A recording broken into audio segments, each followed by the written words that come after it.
waiting, shine bright deep inside you.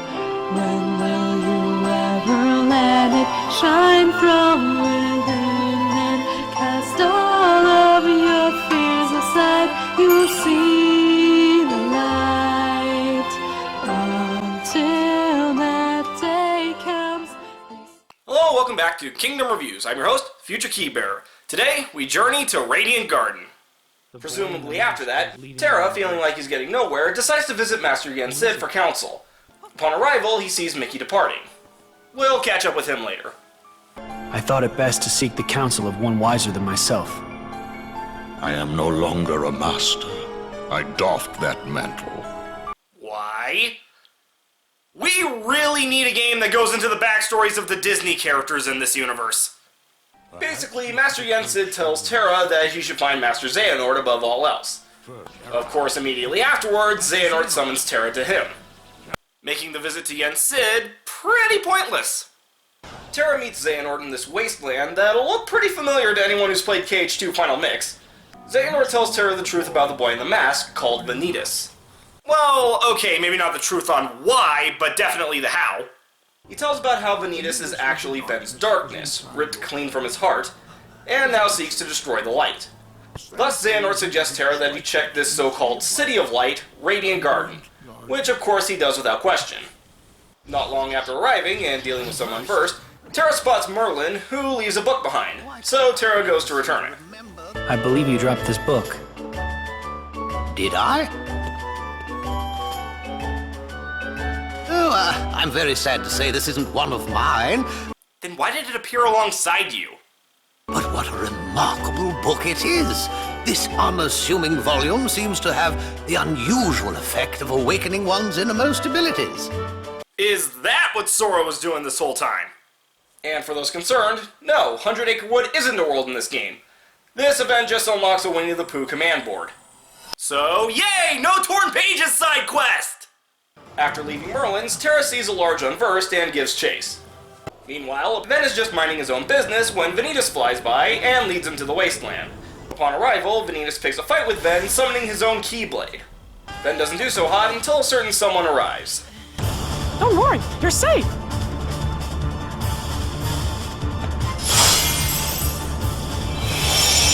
Deal!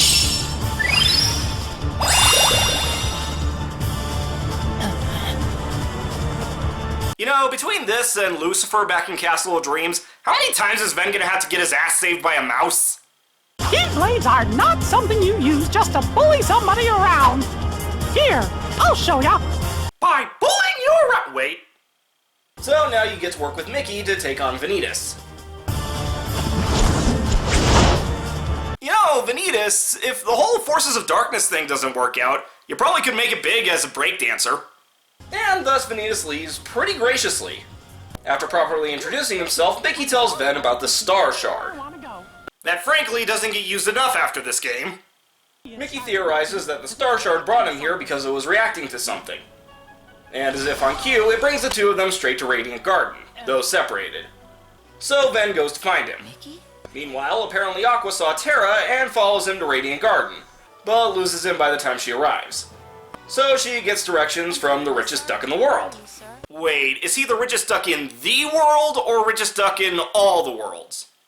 Anyway, Scrooge points Aqua to the castle. Speaking of, Ven arrives at said castle, and we see two familiar faces. Now run along home, boy, before the monsters get you. Normally, I'd assume they were just trying to scare him, but we know there are actual monsters. And right on cue, a big unversed shows up. Dylan and Alias here are about ready to fight, but Ven gives chase and the two of them are told to stand down. But that boy... Never you worry about him. He's a special case. How do you know that? Hell, what exactly do you mean by special case? Anyway, Ven chases the unversed down to the town square and stops it from attacking Scrooge. As a side note, I do love how Scrooge is just standing his ground. Afterwards, Scrooge pulls Ven aside so he can thank him, mentioning that he came here from another world as well on a business venture. Seriously, the Disney characters have such interesting backstories! We need elaboration! Anyway, Scrooge rewards Ven by giving him 3 lifetime passes to Disney Town. Okay, not to sound ungrateful for what is essentially free admittance into Disneyland for life, but what if he has a bigger family? I also have a few other questions about these passes, but we'll discuss that another time. Meanwhile, Aqua makes it to the castle to see a young girl getting attacked by the Unversed. I can feel the light. Can you feel the light? Yes! Yes! Jesus H. goddamn Christ! Fortunately, Mickey arrives and the two team up to stop the Unversed. Afterwards, much like with Ven, once Mickey properly introduces himself, the Star Shard acts up. However, this time it only takes him away. The little girl, Kairi, thanks Aqua for her help. But before she reunites with her grandma... Wait. I just cast a magic spell on you. I have put a spell on you, and now you're gone. One day, when you're in trouble, the light within you will lead you to the light of another. Someone to keep you safe. This will be very important later. I think.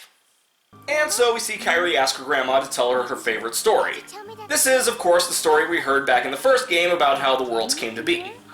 A story that involves destruction and presumed death. Kairi's kinda messed up. Afterwards, Aqua sees a giant Unversed and gives chase. At this point, the three stories collide as the three big Unversed come together to make essentially the Unversed equivalent of a guard armor Heartless. So you have to fight as whoever story you're currently playing, with the other two as your party members. After the fight, Ven gives Terra and Aqua his spare tickets to Disney Town. While grateful, the two insist that Ven should head home. No way! I want to go with you guys. You can't. We have a dangerous task ahead of us. I don't want you to get hurt. And what is this dangerous task, Terra? It doesn't sound like what the Master told you to do. No, he's doing exactly what Master Eric has told him to do. I've been to the same worlds as you, and I've seen what you've done. You shouldn't put yourself so close to the darkness. You literally arrive right after he's finished! The only bad thing you've ever seen is Maleficent's claim that Terra helped her. Aside from that, you've not seen him do anything that is close to the darkness. Thus, Terra puts together that Eric has told Aqua to keep an eye on him and storms off. Were you also ordered to take me home?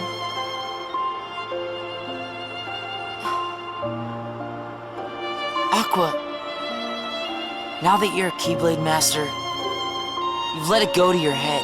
How? By following orders? It's not like she's pulling rank on these two. Hell, the title of Master so far has been just that, a title. And now Ven runs off too. We catch up with Terra as he runs into future organization member Braig. He claims to have Master Xehanort captive, and while Terra doesn't really believe it, he still checks it out because why not? The old coot certainly knows how to take punishment. Just like I know how to deal it out. Hey now, what you two do in your private time is none of my business. What are you after? That thing right there.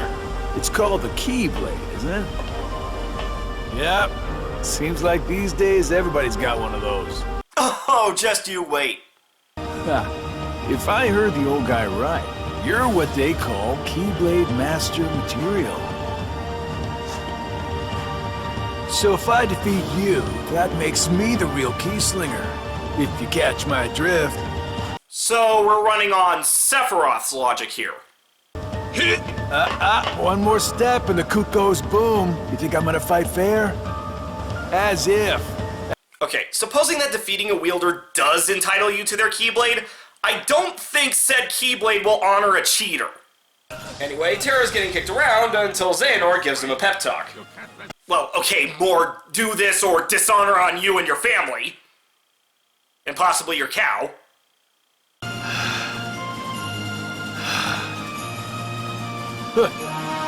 So much for the bluff.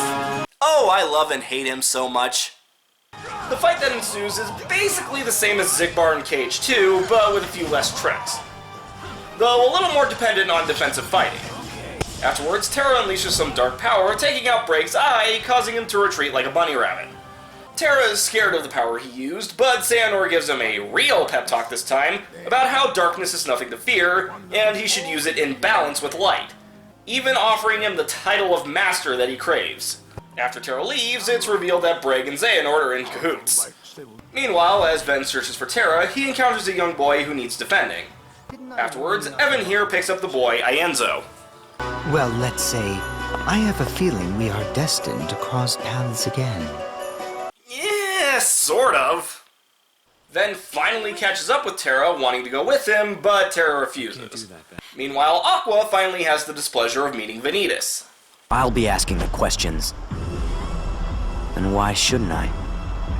After all, between the two of us, I'm the only one who will walk away from here alive. Guess again! That exchange was so simple, and yet, I love it. After Aqua barely manages to defeat Vanitas,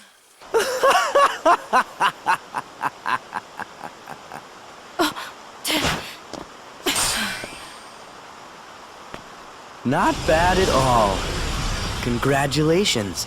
seriously, Vanitas is probably the most gracious loser in the entire series. Were you able to find him? Yeah, but he's gone. Right. Then I can't stay here. Let me go with you, Aqua. No, Ven. Do as I say and go home. To be fair, you're lucky she's putting it that nicely after the way you talked to her. So Ven sticks around playing with his fake Keyblade. Where the fuck has he been keeping that? When he gets approached by the fandom darling. You still play with toy swords? That's cute. Now this right here, ta-da! What do you think? Not a whole lot. Damn! So Lee here challenges Ven to a fight, which we don't actually get to play. I mean, on the one hand, I assume Lee doesn't have any of the abilities that makes him a fun fight as Axel, but this still would have been pretty neat. From where I stood, the only thing you drew was a big L on your forehead for loser, lame, laughable. What? Isn't this the part where you cheer me up or something? You're just having a bad day, or that's what you get for pulling your punches. Some friend. Oh, you mean I was supposed to lie? Now that is a true friend. Inspired by Lee's insistence to be remembered by everybody, Ven moves forward hoping to make some new friends. So that was Radiant Garden. Pretty neat. This world mostly served one purpose, to show us the Kingdom Hearts cast, mostly Organization 13, before the events of the first game.